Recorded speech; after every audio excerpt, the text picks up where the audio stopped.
Well, we are welcoming the Deputy Prime Minister of Somalia, Mohamed Arteh. Thank you very much for being with us at Euronews. Thank you.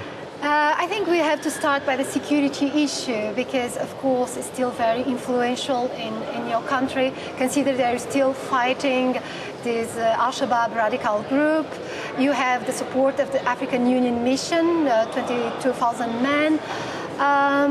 This is a mission that has been very important to the European Union peacekeeping operations in Africa, but they have recently announced that they would cut kind of 20% of the budget. Are you already seeking other donors? How will this affect your efforts in terms of security of the country? I take this opportunity to thank our African brothers who came in and shed blood for this country to be a peaceful Somalia. We appreciate that.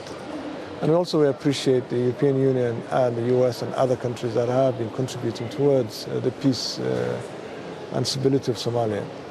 And what we have to do now is to start looking at how the Somali National Forces can take over from AMISOM, especially when there is a reduction of funds from the European Union.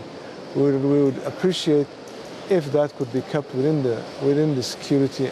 Another partnership, of course, that you have with the European Union and with international donors was called the New Deal for Somalia, which was promised $2.4 billion in 2013 until the end of 2016.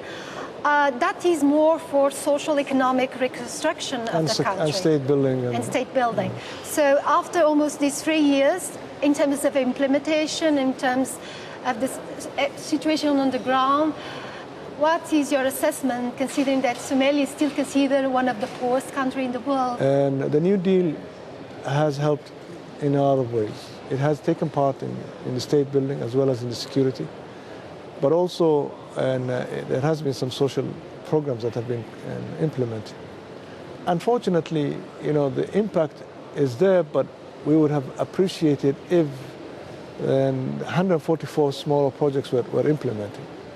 And that kind of, when it's a small, the impact is not there. But for example, in education, sanitation, health, absolutely. In those areas, there's not even the bare minimum. So no, as a matter of fact, it's not so. We had, there were a lot of schools were destroyed during the Civil War. Students were not there. Now we're talking about, like last month we had 20,000 kids sitting for the final examination of the high school in the southern part of Somalia. There is this new European partnership framework, investments to countries that if they also help control migration flows. Do you think it will address the root causes of migration, of the reason why people, like many thousand Somalis, keep trying to cross the sea to come to Europe? A lot of our kids are dying in the sea. What we're saying is that let us move and have structures that would allow Somalis and also other migrants in Africa to have a way that they can now come legally into Europe. This is number one. Number two, let us address the root causes of the problem and address the problem of push and pull. Push, what are the things, the issues that are pushing Somalis and migrants out of their countries, and the pull factor. Why is Europe being an attraction? Your neighbor Kenya has decided to close the world's biggest refugee camp in Dadaab. How can you cope and integrate these people if the camp will be closed in the next year as promised? First of all, as a government, we have to accept our nationals coming back to the country. But we're also in consultation with Kenya, and recently we have signed a communique with them. It has to be voluntary, and at the same time it has to be properly, managed. And the reason why I say managed is that a lot of the people, areas that they're returning to, are areas that are currently under Shabaab. So let us address that issue before we can talk about returning them. My last question for you, Deputy Prime Minister, is of course about elections. They are supposed to be this year, I believe, and it will not be a plebiscite, one man, one vote, True. but a different system dividing seats among the clans.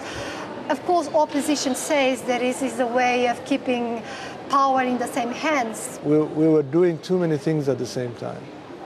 Not because we wanted to do too many things, but it was because we were demanded to do all of this. There was the state formation that was ongoing, the issue of security. So now we have an electoral college that is going to elect each and every, one parliamentarian, a seat in the parliament would, 51 people are going to vote. And that is the new thing that came out. And this is the best possible way that we could move from what happened in 2012 and move towards 2020. Thank you very much, Deputy Prime Minister. Thank you so much, Isabel. It was a pleasure.